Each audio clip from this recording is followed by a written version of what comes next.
वृंदावन आओ, हरिद्वार जाओ, काशी जाओ, तीर्थ यातन करो, करो अवश्य करो, जिससे तुम्हारी मलिनताएं नष्ट होंगी। लेकिन होटलबाजी मत करो, तीर्थों में जाकर के पिकनिक मत मनाओ, गंदे आचरण मत करो तीर्थों में। नहीं, पुरखा भी जो तुम्हारे कुछ ऊंचे होंगे ना, वो नरक चले जाएंगे। 21 पीढ़ियां तरती तो 21 पीढ़ियां नरक भी जाती है। मनोरंजन के लिए मत जाना कभी हरिद्वार, ऋषिकेश, काशी और वृंदावन। मनोरंजन के लिए मत आना। अगर मनोरंजन के लिए आए हुए हो तो जितने सुकृत हैं सब नष्ट हो जाएंगे। यहाँ का होटल लिया और वही सब करते हैं जो बंबई कलकत्ता में करते हैं। बंबई कलकत्ता नहीं है, ये नित्य विहार स्थली प्रिया प्रीतम के। एक सुकृत करोड़ों सुकृत के बराबर, और एक पाप करोड़ों पाप से भी भारी पड़ेगा यहाँ। इसलिए होश है। जो अपने मन को सब क्षमा करते, सब दूसरों के जरा से दोष को क्षमा नहीं कर सकते, अपने पहाड़ जैसे पाप को भी क्षमा कर देते। यहाँ सिद्धांत उल्टा है।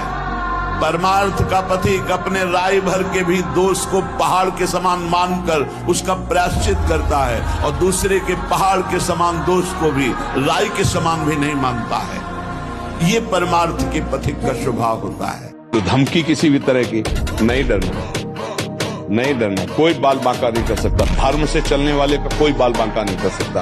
प्रयास करेगा, लेकिन भगवान रक्षा, धर्मो रक्षति रक्षिता, ये सूत्र जो शास्त्र के हैं ना, ये गलत नहीं होते। ये पूरा जीवन भर इसका अनुभव करके बता रहे हैं। धर्म से चले।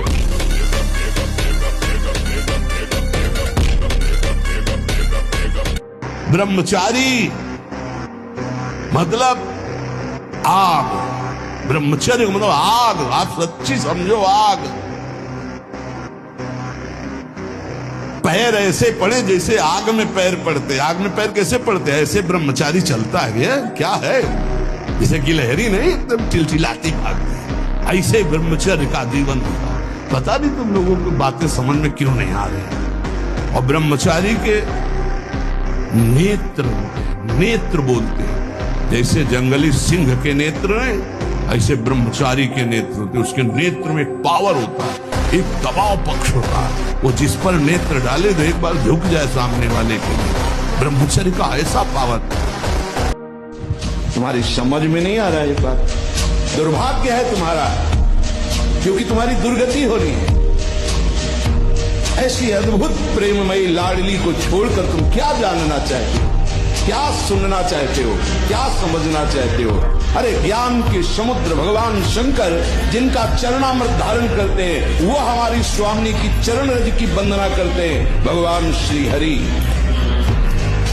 सीधी बात समझना है हमारी लाडली। राधा राधा राधा हृदय में ठसक। न सुनना है, न समझना है, न और कुछ पाना है, केवल सुनना है लाडली लाल की अद्भुत लीला चरित। बहुत ध्यान से सुनना। आपको कमजोर होने की जरूरत नहीं है। प्रमाद स्थिति में हमसे गलती हो गई, हम उस गलती को दोबारा ना करें। और ध्यान दीजिए, वो गलती कराने वाला आपका मन है। जब आप आनंदित होंगे, जब आप उत्साहित होंगे, तब ये फंसाएगा। इसकी चाल है। इसीलिए उदासीन अति रही गोसाई। जो उदासीन रहता है उसकी नजर अपने मन पे रहती है, और जरा सी भी उन्मत्तता आई कि फिर मन जो है वो ऐसी जगह फंसाता है। इसलिए बचो। इस दुष्ट की चाल बहुत विचित्र है, और जहां ये पवित्र हो जाता है तो यही भगवत स्वरूप हो जाता है। इसके लिए निश्चय करना पड़ेगा। प्राण चाहे चले जाएं, अब हम न प्रियतावश न भयवश गलत नहीं करेंगे। किसकी तरफ देख रहे हो? जो देवी स्वरूपा है, जो माँ स्वरूपा है, जो बहन स्वरूपा है, उनकी तरफ हम गंदी दृष्टि से देखेंगे, हमारा मंगल कैसे होगा? नहीं, ये गंदी बात। सबके चरणों की तरफ देखो, नमस्कार। अगर दृष्टि चली जाए तो दोबारा दृष्टि ना जाए। राधा राधा राधा राधा। आप ऐसा न समझे कि आपके द्वारा एक क्रिया हो रही तो केवल शरीर की ही हानि हो रही। आपका सर्वस्व नाश हो रहा है, अंतःकरण मलिन हो रहा है, गलत संस्कार पुष्ट हो रहे हैं, और पाप का ढेर जमा हो रहा है। ऐसा मत समझना कि सब व्यर्थ की बातें हैं। आपका अंतःकरण ऐसा मलिन होता चला जाएगा कि एक दिन आपको अंतःकरण से उपदेश मिलने लगेगा कि ऐसे शरीर का त्याग कर दो, किस काम का।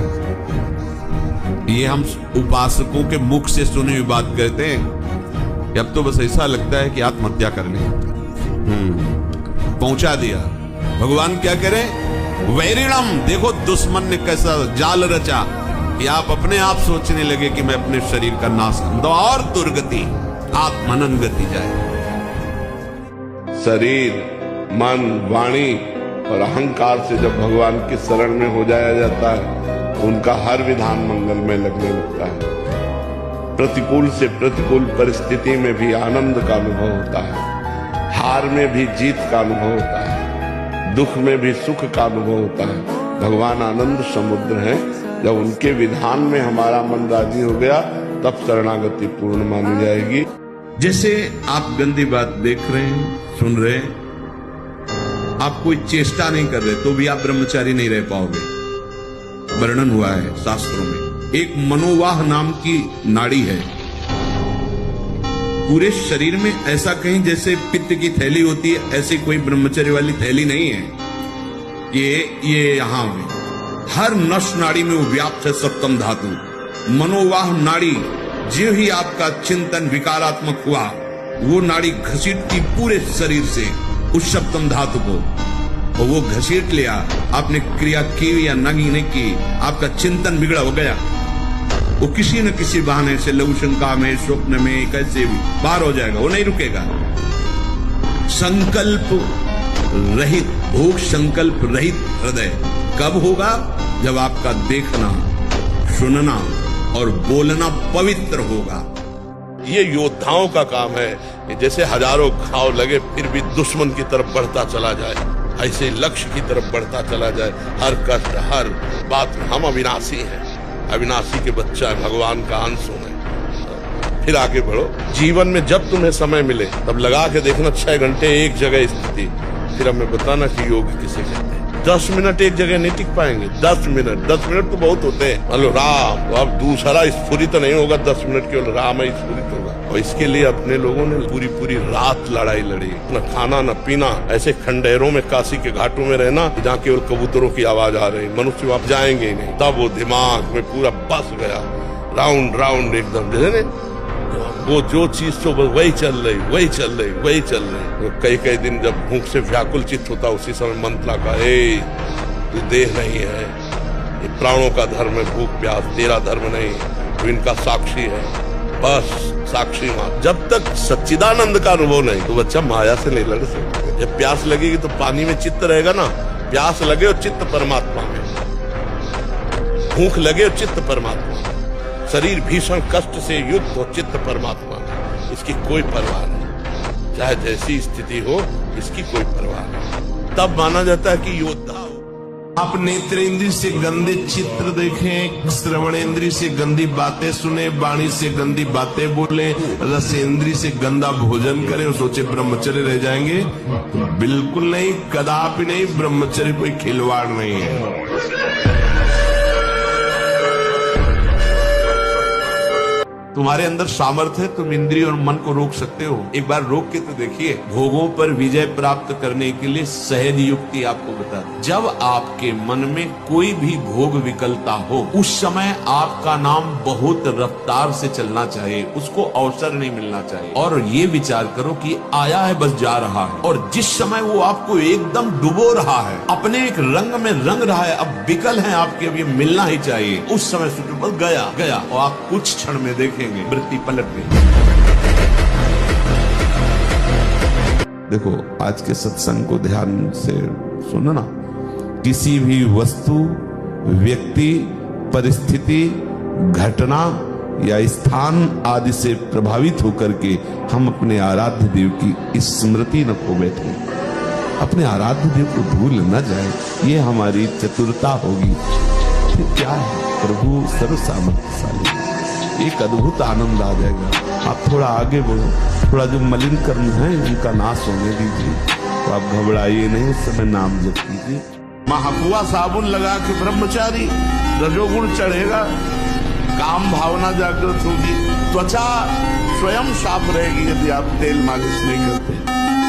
तेल की जरूरत क्या है? ब्रह्मचर्य तेल की जरूरत।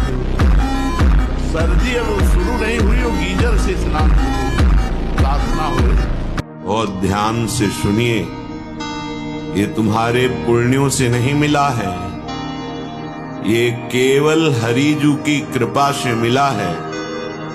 और चूक गए तो पता नहीं किस जन्म में इसकी पूर्ति होगी। इसलिए सावधान, तुम्हारी बुद्धि, तुम्हारा मन सबसे बड़े शत्रु हैं और यही सबसे बड़े मित्र हो जाते हैं जब हम इन पर शासन करके सतमार्ग पर चलाते हैं। अगर आप अपना नाश नहीं चाहते, आप पतन नहीं चाहते, तो गृहस्थ में है तो एक पत्नी व्रत, दूसरी की तरफ आंख मत उठाना। धर्म पूर्वक कमाओ, परिवार का पोषण करो, नाम जप करो, मुक्त हो जाओ। अगर भगवान के मार्ग में चले हो तो ये मत समझो कि तुम्हारी तरफ मुस्कुरा कर कोई तुम्हें प्यार कर रहा है। नहीं, मुस्कुरा कर तुम्हें फांसी पे चढ़ाने का विधान बनाया जा रहा है। हमारी हृदय की बात को समझ लेना। ये मत सोचो कि तुम कहीं से झांक कर देख रहे हो, तुम्हारी तरफ कोई देख रहा, मुस्कुरा दिया मतलब तुम्हारे नाश के लिए बाण संधान हो चुका है होश में। इसे तुम प्यार मत समझना। शरीर के संबंधियों का व्यवहार अपने चित्त पर रखता वो कैसे परमार्थ का पथिक बनेगा। ध्यान दीजिए, अनुकूलता प्रतिकूलता का प्रभाव, शरीर के संबंधियों का प्रभाव, वो असंतुष्ट है थोड़ा, इसलिए किस किस को हम संतुष्ट करेंगे। भगवत मार्ग में चले हैं, आप अगर सपोर्ट कर सकते हैं तो हमारे हो, नहीं हम जानते भी नहीं कि तुम हमारे कौन हो। परमार्थ के पथिक होकर किसी की प्रसन्नता के लिए आप परमार्थ को छोड़े, प्रियालाल की आसक्ति को जो आप स्वीकार करने के लिए बढ़े, नहीं, आप किसी का नहीं। अगर आप हमारे स्नेह संबंधी हो तो मेरे प्राण प्रीतम से मिलने का सहयोग कीजिए। इस मार्ग के पथिक में गुंजाइश नहीं होती, किसी के आंसुओं पर, किसी की धमकी पर ये मार्ग नहीं रुकता। ये मार्ग केवल हृदय की उत्साह संपन्न वृत्ति से भगवत मार्ग को स्वीकार किया जाता है। अब जो होगा देखा जाएगा। मदिरा पीने में किसी की हिंसा तो होती नहीं, हत्या, अरे बुद्धि भ्रष्ट होती है। क्या क्या अपराध कर सकता है मदिरा पीने वाला, उसको होश नहीं रहता। जो बुद्धि भ्रष्ट हो गई वही तो सब हो रहा है। जो शास्त्र कह रहे हैं एक अक्षर कहीं झूठे नहीं है, प्यारे भजन नहीं करते, इसलिए तुम्हें शास्त्र की बात समझ में नहीं आती। एक एक शब्द शास्त्र के सच्चिदानंद भगवान के भाव में डूबे हुए महापुरुषों ने लिखा है, जो परम अनुभवगम सत्य। मेरा कोई नहीं है आपके सिवा। जो जो आपने अपना मान रखा उसे वो घसीट लेंगे, क्योंकि वो कर तुम अकर तुम अन्यथा कर तुम सर्व समर्थ है। दो प्रकार से, या अंदर से विवेक से वैराग्य प्रकट करके, या बाहर से राग ही हटा लेंगे। वो जगह नहीं रखेंगे जिसे आप अपना कह रहे हो। तैयार रहना। और यदि वास्तविक हृदय से ऐसी बात आ जाए तो उसी समय वो महात्मा हो जाए। उसी समय करो सत्य, सत्य ने तत्काल क्षिप्रम भवति धर्मात्मा, उसी समय बहुत जल्दी वो महात्मा बन जाता है। कितना सुंदर सिद्धांत है। रहो न कबहू कतहू कछु मेरो अपनो काम। अब अपने लिए कोई कार्य नहीं रह गया है। अपने लिए कितना कार्य था कि संसार में कोई हमारा न रह जाए। लोग रोते हैं इस बात का, हमें संसार में कोई प्यार नहीं करता, कोई अपना नहीं। तो यही तो सिद्धि है। आओ इधर, हमारे मार्ग में ये लाभ है कि कोई हमें प्यार न करे। भर्तृहरि जी ने भगवान शंकर से जब प्रसन्न हुए, प्रकट हुए, तो वरदान मांगा कि कभी कोई सम्मान से मुझे एक टुकड़ा भी न दे, क्योंकि ये सम्मान, ये प्यार प्रभु से विमुख कर देता है। देखो हम जी तुम्हारे बिना जी नहीं सकते, तुम चले गए तो मेरा क्या होगा। अब उसकी बात में ही समझो तुम्हें कितना प्यार कर रहा हो। क्या कह रहा है, तुम चले गए तो मेरा क्या होगा। ये प्यार है। क्या सोच रहा है वो, मेरा क्या होगा। बस पकड़ लो, कोई तुम्हारा नहीं है। कोई तुम्हें जो बहुत प्यार करता हो उसकी बात सुनना, उसमें आप अगर विवेक जागृत है तो उसमें गंध मिलेगी केवल स्वार्थ की, केवल स्वार्थ की। कहीं किसी कोने में तुम्हें प्यार नहीं मिलेगा। पूरी प्यार की जो स्वांग भरी वृत्ति है उसमें केवल स्वार्थ नृत्य कर रहा होगा, केवल वासना नृत्य कर रही होगी, केवल कामना का तांडव होगा। बस विवेक से देखना। अगर विवेक नहीं तो सब फंसे हुए तो उसी में है। कदम बढ़ाओ, पीछे मत लौटो, इधर उधर किसी को मत ताको कि तुम्हारा कोई सहयोग करेगा। अगर किसी को सहयोगी माना तो निराश ही कर देगा। अब तो नहीं हो पाएगा, क्योंकि 10 वर्ष हो गए, इसके बाद भी वही। अब नहीं, आखिरी श्वास भी हमारी यही प्रयास करेगी कि हम अपने प्रभु के अनुकूल चल करके उनको रिझा लें।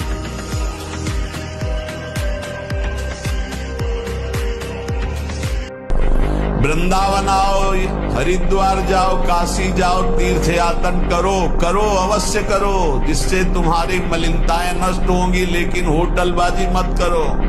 तीर्थों में जाकर के पिकनिक मत मनाओ, गंदे आचरण मत करो तीर्थों में, नहीं पुरखा भी जो तुम्हारे कुछ ऊंचे होंगे ना वो नरक चले जाएंगे। 21 पीढ़ियां तरती तो 21 पीढ़ियां नरक भी जाती है। मनोरंजन के लिए मत जाना कभी हरिद्वार, ऋषिकेश, काशी और वृंदावन, मनोरंजन के लिए मत आना। अगर मनोरंजन के लिए आए हुए हो तो जितने सुकृत हैं सब नष्ट हो जाएंगे।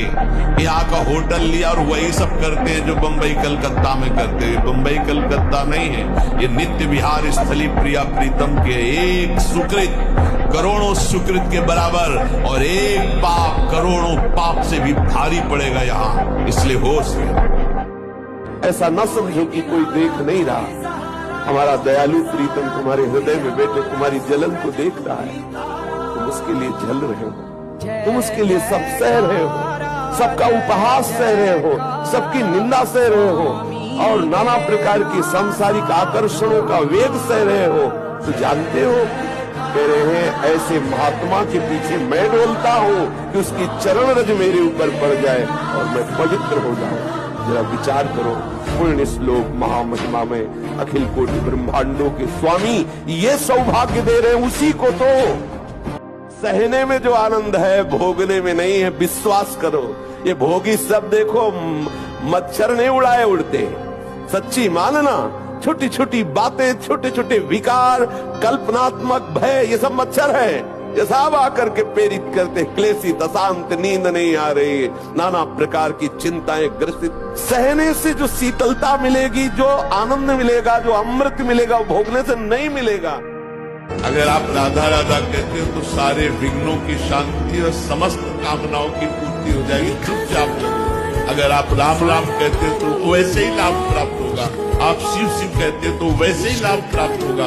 हमारे भगवान के अनंत नाम है, अनंत रूप है। हम अनंत रूपों की आराधना नहीं कर सकते, किसी एक रूप को पकड़ो।